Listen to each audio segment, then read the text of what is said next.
বরঞ্চ হুমকি দিচ্ছে। ওনারা আমার ভাইস্তা নিজেই বলছে ও দেখে নিবে আমাকে ডাইরেক্ট, এবং ওই নাগরিক টিভিতে উনি নিজে সাংবাদিকরে দেখে বলছে, সামনাসামনি বলছে, এটা কথা আছে। উনি ওই সাংবাদিকরেও বলছে যে আমার ফুপিরা তো খেলা দেখাইলো, এখন আমাদের খেলা দেখানোর সময়, এটা ফয়সাল নিজে বলছে।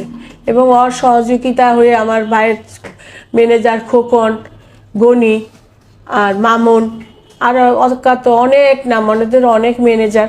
আর ডিপজল ভাইয়ের তো লোকের অভাব নাই, অনেক লোক আছে যাদের নামে আমরা ভয়ভীতি হয়ে আমরা 2টা জিডি অলরেডি করছি। এবং এই যে আমাদের যে আইনের ওরা অমান্য করছে, ওইটার সাইনবোর্ড ভাঙছে, ওইটার জন্য আমরা ফয়সালের নামেও জিডি করে আসছি। উনি বড় ভাইয়ের ছেলে, সাদাত হোসেন বাদশার ছেলে ফয়সাল। ওনারা বলছে আপনারা আপনার বাবার ন্যায্য জিনিস নিতে আসছেন, এখানে আমাদের কিছু করার নাই, আমরা আপনাদের সহযোগিতা করব সম্পূর্ণ। দেখে নিবে মানে কি, মেরে ফেলবে, এটাই তো। এটা কি ডিপজল সাহেব না ডিপজল সাহেবের লোকজনরা বলতেছে।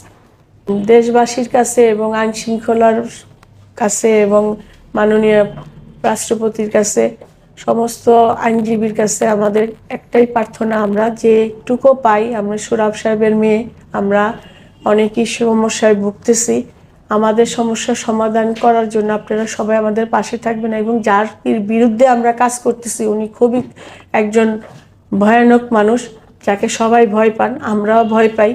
আমাদের যাতে হেফাজত থাকি, আমার ছেলে মেয়ে, আমার আত্মীয় স্বজনের কাছে আমার একটাই চাওয়ার, আমার স্বামীরা, আমাদের ছেলে মেয়েরা, আমরা সবাই জানি ভালোভাবে বাঁচতে পারি। ওনার সাথে অনেকবার বসছি, পারিবারিকভাবে অনেকবার বসছি, উনি কোনোভাবে কিছু করে নাই, কোনো কিছুতে আসে নাই। আর এখন তার এই সব কিছু দেখতেছে ওর ম্যানেজার খোকন। ওনার একটা মেসেজে উনি আমরা বলে কিছুই পাই না, উনি একটাই বলে আমরা কিছু পাই না, সব বলে ওনার অর্জিত সম্পদ। তাহলে অর্জিত সম্পদ উনি দলিল দেখাক, ওনার অর্জিত সম্পদ, এগুলো সব সোহরাব সাহেবের মালিক এবং জবেতা খাতুন আমার মা মালিক।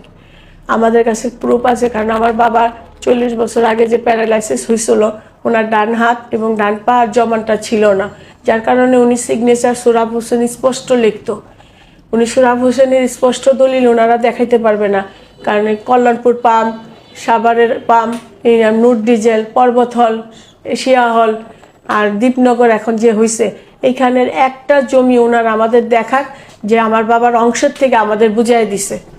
কোনো দলিলে সে দেখাইতে পারবে না আমাদের নামে 2-5 বিঘা জমি লেখা আছে বাবার দলিলে। এটা কি আমরা পাগল ভাই যে আমরা 500 কোটি টাকার দান করে দিব? এখন আধুনিক যুগ, একটা ছোট বাচ্চারও যদি আপনি বলেন যে এখানে একটা টিপসই দাও বা একটা সিগনেচার দাও, বাচ্চাও জিজ্ঞেস করে কেন সিগনেচার দিব। এখন আমার বাবার এত এত প্রপার্টি, এখন আমার ইসমাইলি সম্পদ, অনেক জায়গায় অনেক কিছু নামজারি করতে লাগছে, অনেক জায়গায় অনেক কিছু করতে লাগছে, বন্ধের হয়তো কোনো সময় কোনো সিগনেচার লাগছে নিচে। এখন ওইটার বলে যদি ওনারা জালিয়াতি করে, সেটা আমরা কোর্টে বুঝবো। তার সাথে আমরা ন্যায়ভাবে ইচ্ছাকৃতভাবে ওনাদের আমরা কোনো কিছু লিখিত দেইনি। আমরা যদি লিখিত দিতাম তাহলে আমাদের পক্ষে সাক্ষী থাকতো আমার স্বামী, যে হ্যাঁ আমার সম্পত্তি আমার বউ আমার সম্বন্ধীদের দিয়ে দিতেছে, আমাদের স্বামীদের সিগনেচার লাগতো। ওনারা দেখা আমাদের পক্ষে কে সিগনেচার দিয়ে ওনাকে দলিল দিছি আমরা। আমার ভাগিনা কালকে একটা রিপোর্ট করাইছি আমরা। আমার ভাগিনা যদি প্রপার ট্রিটমেন্ট পাইতো তাইলে ওর আজকে পেট ফুটা করে ওর ব্যাগ লাগানো হতো না। ওর ক্যান্সার যেখানে হয়েছিল ওই ক্যান্সারের জায়গাটা কাইটা ওর উন্নত মানের চিকিৎসা করলে ও হয়তো ভালো থাকতো। ওই তো লাইফ শেষ ওর। ও এখন বেডে পড়ে গেছে, ওর বয়স মাত্র 22-23 বছর।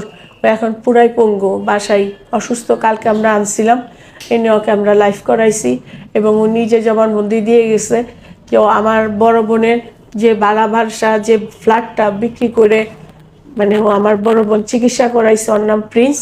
আমরা প্রয়োজন আপনাদের কাগজপত্র দিয়ে দিব যে ফ্ল্যাটটা যে বিক্রি হয়েছে কোন তারিখে কখন, আপনারা দেখতে পারবেন। পুরাই মিথ্যে কথা, পুরাই মিথ্যে কথা। কারণ উনি তো ভাগুরা ছিল, উনি তো পলাতক, উনি কিভাবে আমার ভাই বোনের ছেলের চিকিৎসা করবে? একটা বিক্রি হয়েছে, একটা আমার বড় ভাই 1 বছর আগে মারা গেছে, তো উনি বিক্রি করছে। বিক্রি করছে দেখে আমাদের ভয়, যে যেহেতু এইটা উঠছে যে সমস্ত প্রপার্টি বিক্রি করে দিবে, এই জন্য আমরা ভয় পাইছি। কারণ বড় ভাই বিক্রি করছে ইসমাইলি সম্পত্তি, আমাদের কারোর পারমিশন লাগে নাই তার, তাহলে এই ভাইয়েরও পারমিশন ছাড়াই বিক্রি করছে। সাদাত হোসেন বাদশা 100 কোটির প্রায় দালালি সহ 100 কোটি টাকা বিক্রি করছে। এগুলি সম্পূর্ণ আমার বাবার এবং মার।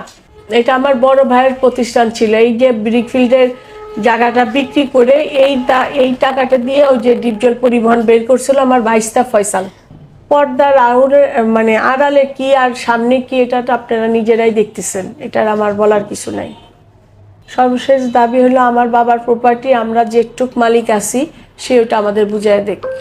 আল্লাহ উপরে থাকলে অবশ্যই আমরা ন্যায় বিচার পাবো, যেহেতু এটা সোহরাব সাহেবের সম্পত্তি, অবশ্যই আমরা ন্যায় বিচার পাবো। এটা ডিপজলের সম্পত্তি না, ডিপজলের কিনা সম্পত্তির উপর আমরা মামলা করিনি, আমরা মামলা করছি সম্পূর্ণ সোহরাব হোসেনের সম্পত্তির উপরে, যেটা আমরা ভাগীদার।